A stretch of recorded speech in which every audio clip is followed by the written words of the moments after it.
Welcome to I Read It, where we feature a new cool story every day. Subscribe to the channel and tap the notifications bell for new content. In today's story, Staring at the Sun featuring SZA tells us how her engagement was single-handedly corrupted by her entitled mother-in-law. Okay, so my girlfriend and I were really engaged to be engaged. We both agreed we wanted to get married, but I hadn't done the formal proposal yet because we wanted to meet each other's families first, neither lived nearby. I always thought the old trope about meeting the in-laws being a big fiasco was a myth, both because I was younger and naiver then, and because I'm lucky to have easy parents. My girlfriend met them for a few hours.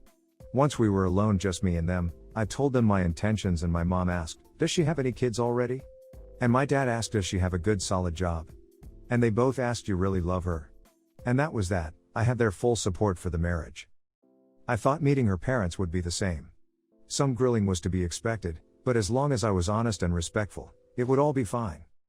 Relevant fact, they had my girlfriend when they were teenagers, by surprise, so now had a do-over daughter, their words, not mine, who was just 6 years old. My girlfriend and I made the trip up to their city and I met them for the first time over dinner at a steakhouse. It was pretty upscale, and we'd scheduled the dinner for 8 p.m., so I was surprised to see they'd brought the kid along with them. I met everyone at once and the initial awkwardness settled once we'd sat down. We were making great small talk when the 6-year-old said she was thirsty. No big deal, right? Well, all of a sudden Ellen starts screaming, "Water? Water? Water?" A waiter came rushing over to see what the commotion was and, without even making eye contact with the poor guy, Ellen went, "We've been here forever and no one's even gotten us any water. My daughter's been asking." We had been sitting for about 15 or 20 minutes without service, but they were visibly behind, and there were no circumstances that would have warranted that shouting. I should have realized from how unfazed everyone else at the table was that I should be bracing myself for a long night, but I couldn't imagine what was to come at that point. The waiter rushed over with water and apologized for the delay, explaining a few very large parties had arrived all at once. The guy seemed sincere and quite affable, so I thought the water would just be an anomaly in an otherwise pleasant night.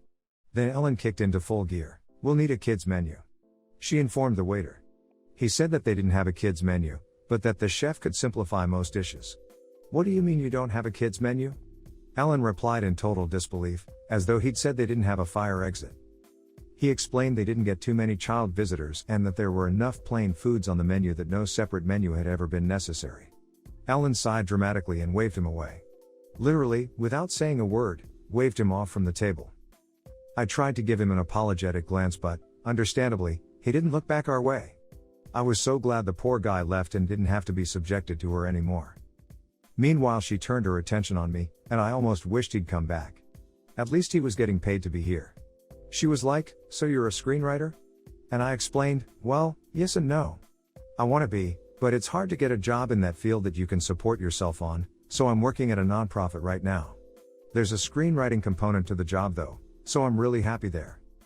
Ellen turned to her 6-year-old and went, "Hear that, hun? You want to be sure to snag a man who works for profit. Learn from this. It's not too late for you." I couldn't tell if she was trying to be funny or not. So, I just let it pass, looking over to my girlfriend to see if she was even considering speaking up on my behalf. Nope. The waiter came back, visibly nervous. That hurt, because he was so relaxed and personable at the start of the meal. He asked if we'd like to hear the specials before we ordered and Ellen said sure. Here's how that went. Waiter, first we have a lightly seared strip steak. Ellen, next. Waiter, oh. Okay. Then we have a broiled leg of grass-fed. Ellen, next. Waiter, we have a pasta primavera mixed with, and on until he'd gone through all 7 or 10 specials, even though she ultimately ordered off the menu, a plain ribeye, well done. She tried to order her daughter the same, but the kid said she just wanted plain mashed potatoes, so Ellen let her get mashed potatoes alone for dinner. Then, she sent the waiter away. The rest of us hadn't even ordered yet. And everyone else just sat there like it was entirely normal. I waited for someone to say something, thinking it was more her older daughter, my girlfriend's, place or her husband's, but when no one did I couldn't help myself. Was the one steak and potatoes going to be for all of us, or? My girlfriend explained, in the tone you'd use for a tourist violating a sacred local taboo, my mom always has the waiter put the kids' food in first, so it can get started right away. We'll order once the kitchen has hers. I thought she was joking, Since Ellen didn't just order her kids' food, she also ordered her own dinner too. So I left. Something funny? Ellen asked. Then I realized she was serious, and I shut up. Thankfully her dad at least recognized that what was normal for them might not be as regular to me and tried to lighten the mood with a change of topic. But not even 10 minutes after we'd ordered, I guess technically 5 minutes after we'd ordered, 10 minutes after she and her daughter had ordered, Ellen started in again. Another table, that had been there long before we were, got a side order of mashed potatoes with their meal. Ellen threw a total conniption. She was sputtering so inaudibly that none of us could figure out what was wrong at first. Finally she managed to flag down some busboy who barely spoke English and began laying into him like he'd just sideswiped her on the freeway. He kept trying to explain he wasn't a server and he could go get one, but she wouldn't stop to breath long enough for him to find someone who could actually help.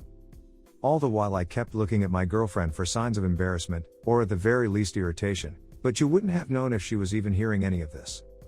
Our waiter came over, somehow still feigning a smile despite knowing what he was walking into, and Ellen actually goes, "Why did that table get mashed potatoes and ours haven't come yet?" The waiter kindly but concisely explained, "Well ma'am, those people ordered potatoes before your party had placed their order." Ellen looks this man dead in the eye, finally, and says, "Well, it doesn't matter when they ordered it. My daughter is the youngest one here. Her food should come out first." You could tell the waiter was working hard to restrain himself at this point. He explained it was a first come, first served policy and age didn't help one way or the other.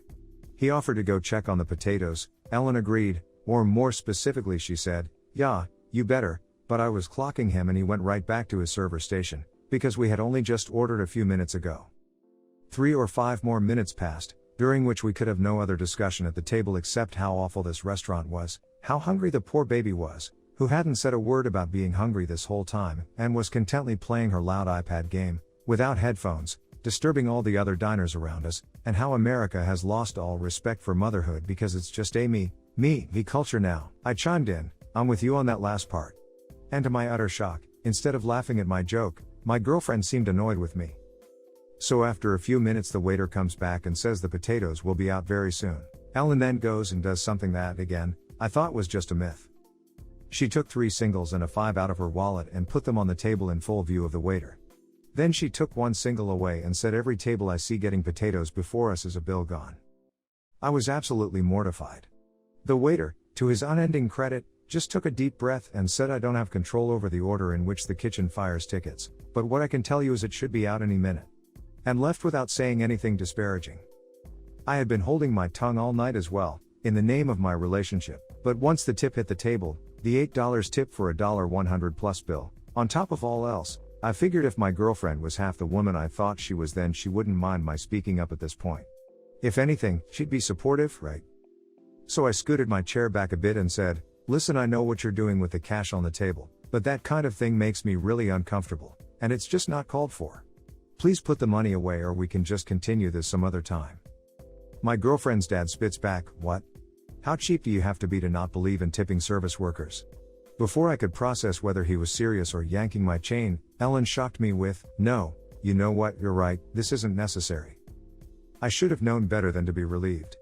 She folded the bills back into her wallet, patiently waited for the next plate of mashed potatoes to be carried out, and when it wasn't delivered to us, it was a very common side dish at this place, a steakhouse, she went right up to a stranger's table and picked it up off their table. She half explained something about her daughter starving to death, as she was walking away with the stranger's food, but unsurprisingly, that wasn't convincing enough for them. The old lady she took it from followed her right over to our table and tried to take it back. I was already searching for my coat tag in preparation to go, but a shoving match was beginning to unfold between Ellen and an elderly woman with a tennis ball walker, and far be it from me to sit through all that had happened only to leave just as the night was getting interesting. The elderly woman was like, "Give me back my potatoes. Who are you?" And the poor little girl was like, "Mommy, it's okay, don't take someone else's potatoes." But it all fell on deaf ears. Ellen yelled at the old lady, "How could you sit there and eat these when my daughter hasn't even been served yet? She's sitting here hungry, just a little girl, and you're over there stuffing your face. Come on, other potatoes will be out any minute." And the old lady, got to love her, was like, "Great, if they'll be out any minute, then what's the fricking problem?" To which Ellen still found holier than thou ground, gasping, "Language, please." Finally the waiter, and this time someone higher up as well, I think the manager, thank God, came over to separate them, as they had begun to raise their voices and cause a disturbance. Staff had already asked Ellen to turn down her daughter's iPad multiple times without heat, and I'm guessing the waiter informed management about the tip on the table, stunt she pulled, because this was their final straw. They told us we were going to have to leave the restaurant. But we don't even have our food yet. Ellen complained at the guy. This was clearly not the manager's first rodeo. You can take the food that's already been served free of charge, everything else will be cancelled. Please leave immediately. The old lady didn't miss her chance to knock the potatoes right onto the floor, so we couldn't try to take them with us. Nothing else had been served yet, so we had to leave without any food. When my girlfriend and I were finally alone in our car, she said, "Can you believe that?" And I said, "Not at all. And I really can't believe you didn't warn me." And she went, "How could I have known about any of that?" And, confused, I asked, "Is she not usually like that?" Even more confused than me, my girlfriend asked, "Who?" "Your mom." "What's my mom got to do with the terrible service at that place?" That was the beginning of the end of our relationship. The fact that she didn't see anything wrong with her mom's behavior, and that I'd be marrying into that situation, shook me too deep. We both dodged a bullet in more ways than one. In hindsight, we weren't right for each other, regardless of who her family was. Her mom saved us both a lot of time and heartache, helping me realize in one night what would have probably taken us years otherwise. Within a month we'd moved into separate apartments and gone on a break that ended up lasting forever. I'm not sorry I won't see you again, Ellen. I am sorry any waitstaff ever will, though. What do you think about this story? Let me know in the comment section. Help us grow so more people will join us. Thank you for watching this video, and we will see you in the next one. Bye.